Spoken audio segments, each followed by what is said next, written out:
Welcome to the Manifestation and Money podcast, Joel. Thanks so much for having me, Jen. It's a pleasure and honor to be here today.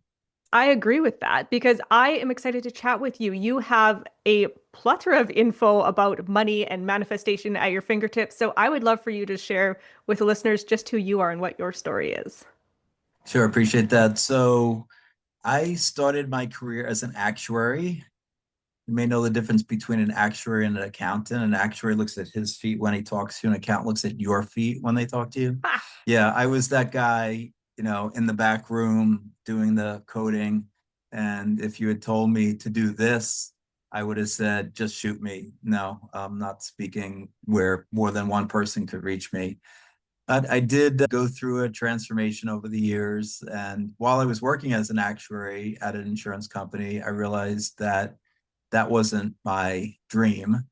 And my dream in 1993 was to become a professional money manager. And so I went through the process of getting there, doing that, getting the experience required. And 15 years later, I became a professional money manager. So hopefully today, your viewers and listeners can take advantage of my long road so it can lead to their shortcut. I became a professional money manager in 2008. You may remember, you're too young to remember, but in 2008, there was a big decline in the stock market. It was down 40%. And financial companies were down 57% in the US.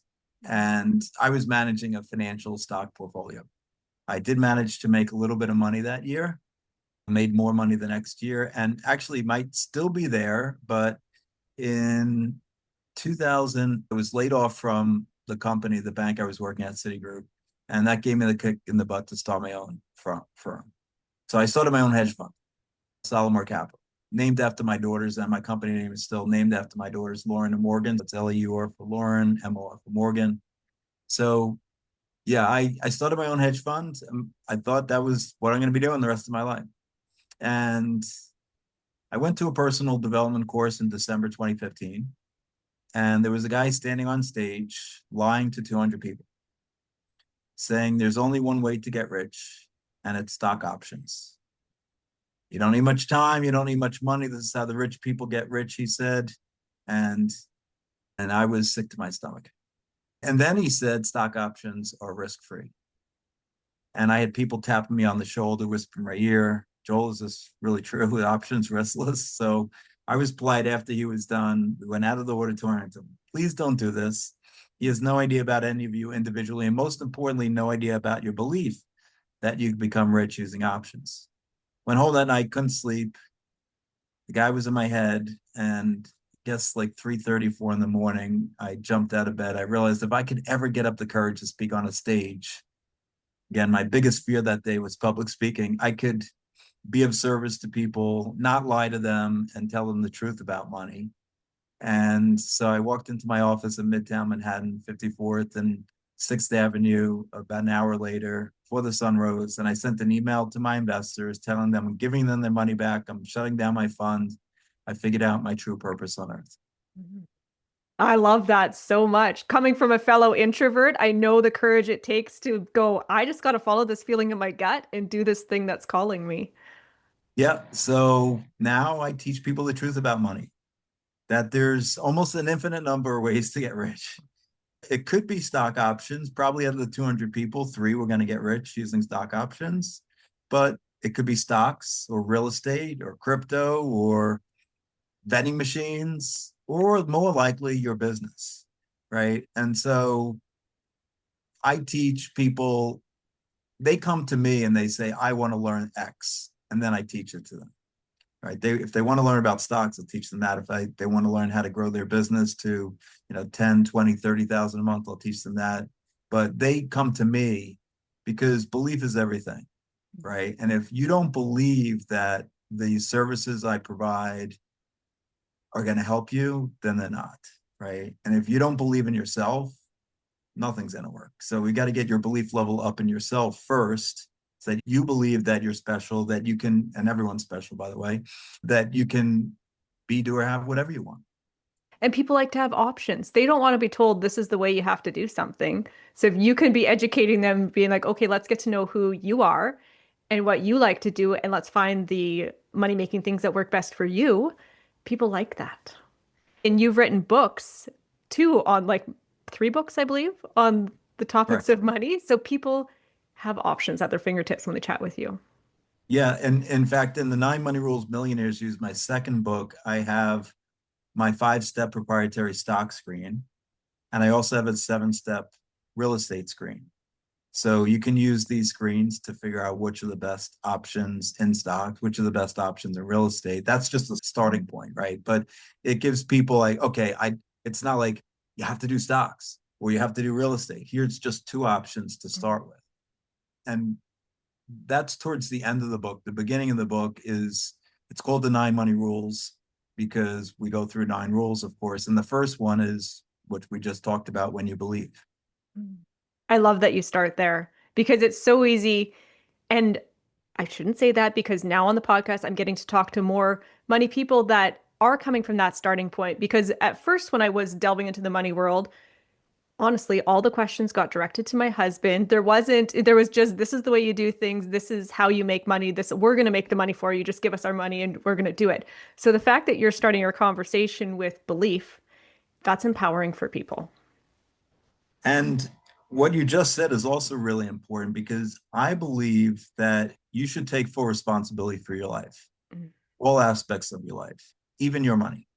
And I've had so many people come to me and say, well, I'm not good at math. I don't have the time. And I will just tell you, those are limiting beliefs because it doesn't take a ton of time necessarily. And you don't necessarily have to be an expert in math to make a ton of money in different investments.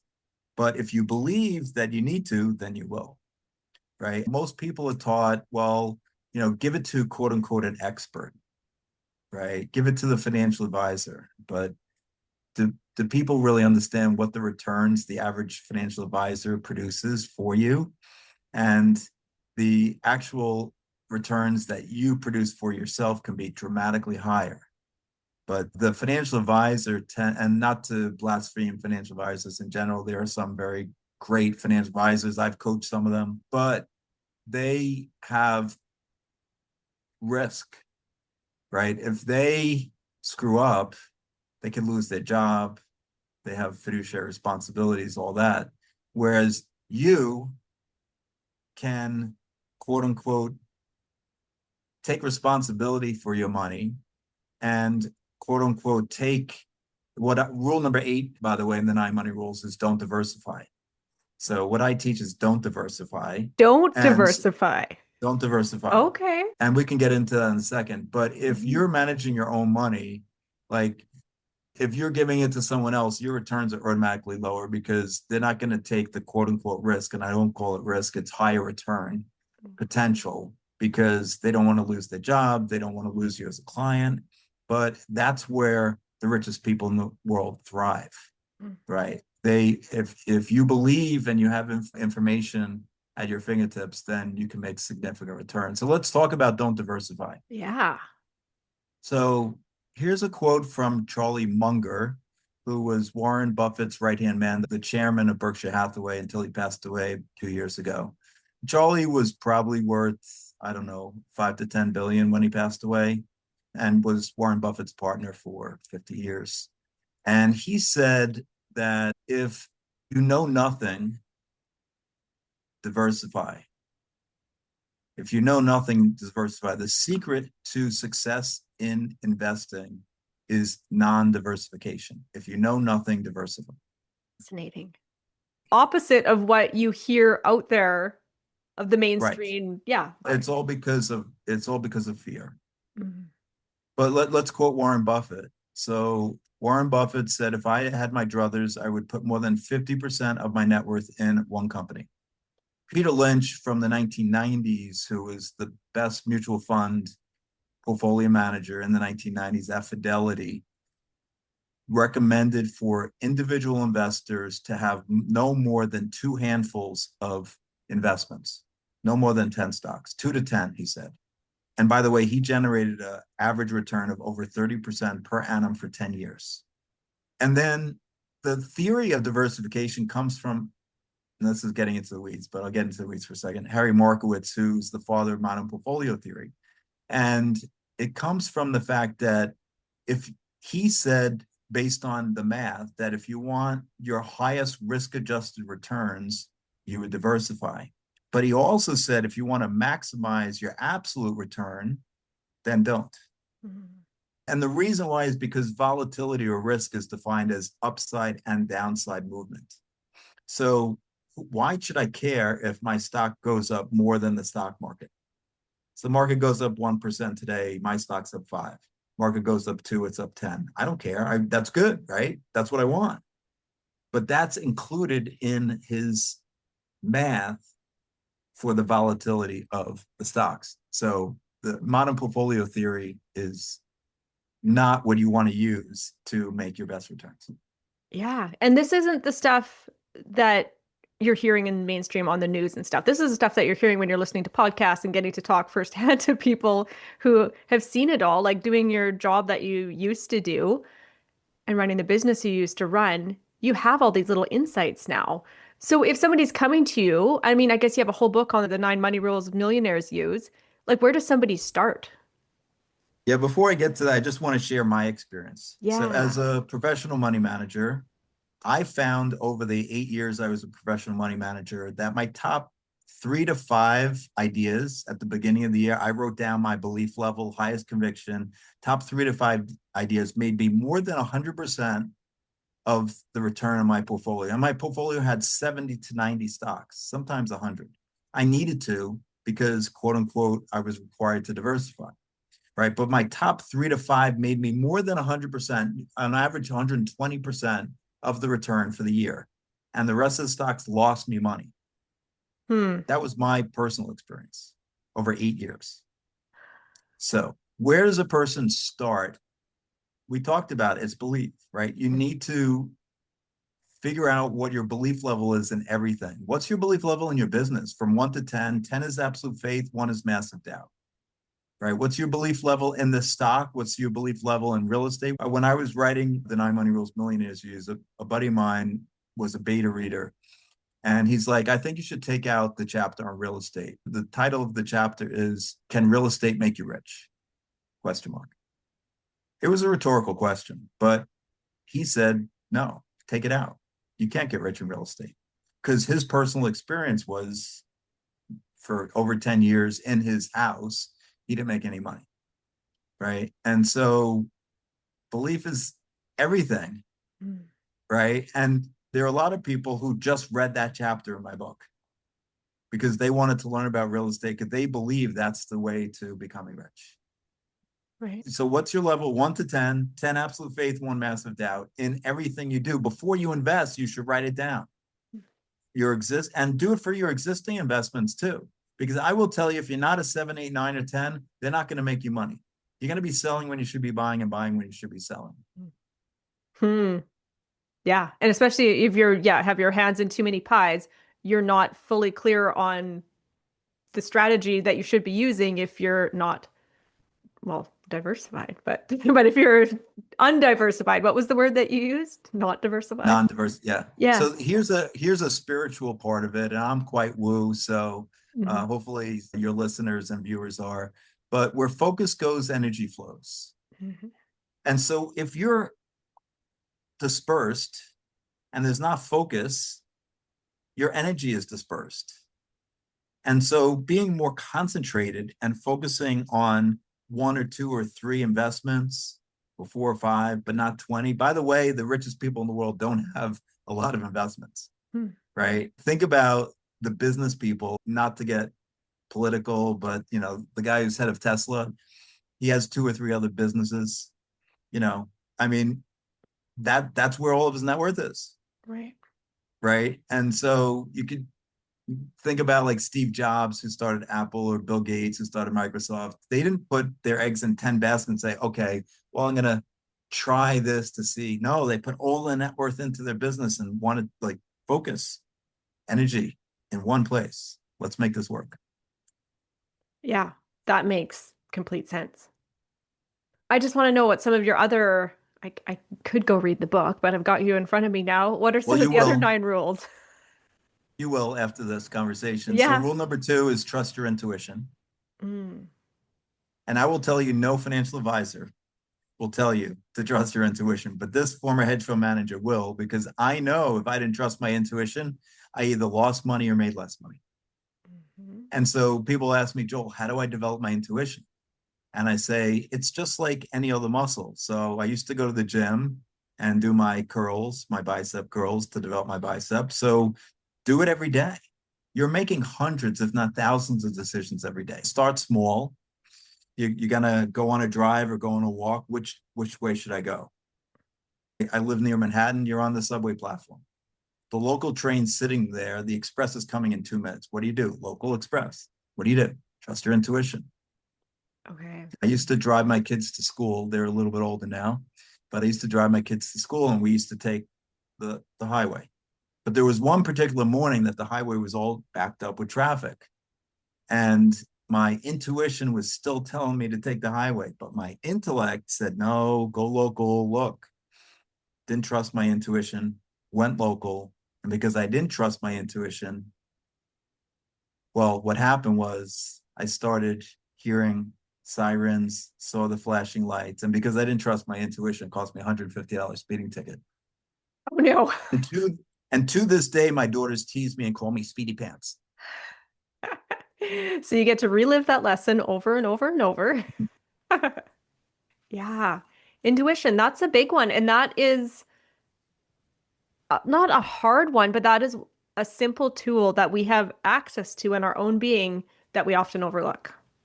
And it's even to this day, it's like so I talked about this in the Nine Money Rules Millionaires use. I see stock symbols on license plates. Oh. And so I started seeing them in 2012, talked all about it in the intuition chapter. And even to this day, I'll get signs from license plates and it's still okay. And my view is that it's the universe telling me, just take a look, like, Mhm. do some analysis. Here's some, like, it may go up, it may go down, but it's going to move, right? It's not staying flat. Do the analysis, take a look. There's money to be made here, right? I'm an analyst, right? Trust, just going in right away.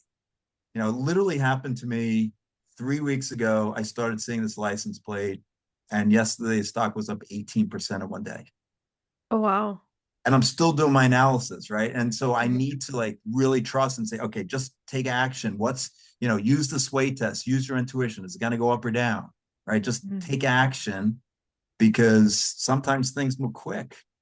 I could have made That's 18% yesterday in one day or 25% in the last 2 weeks. That yeah. doesn't happen too often. No, and I think taking action is a big piece of building future wealth for yourself. So many people, like real estate is my favorite thing, and they say I'm lucky because I've invested in real estate. And I'm like, "No, I just said yes and I pulled the trigger and I went out and bought something," right? It's the taking action piece of where are you choosing to send your dollars? Here's a great quote. Taking action breeds clarity. Mm, I Taking like action breeds clarity. And mood follows action, by the way. mood Mood follows follows action. action. Yeah, because How so? if I had taken action on that stock, I'd be really happy today, Ah. right? And Mhm, also, if you're taking action, you're learning, right? mhm, So that's why it's breeding clarity. So you're like, okay, I'm doing this action over here. Say you're not sure which service or program you should be pushing on in your business, right? So push on like different ones and see what gets traction. If you're not taking any action, then you won't know. mhm. And you're Yeah, not going to be true. happier at the end of the series of actions you've taken.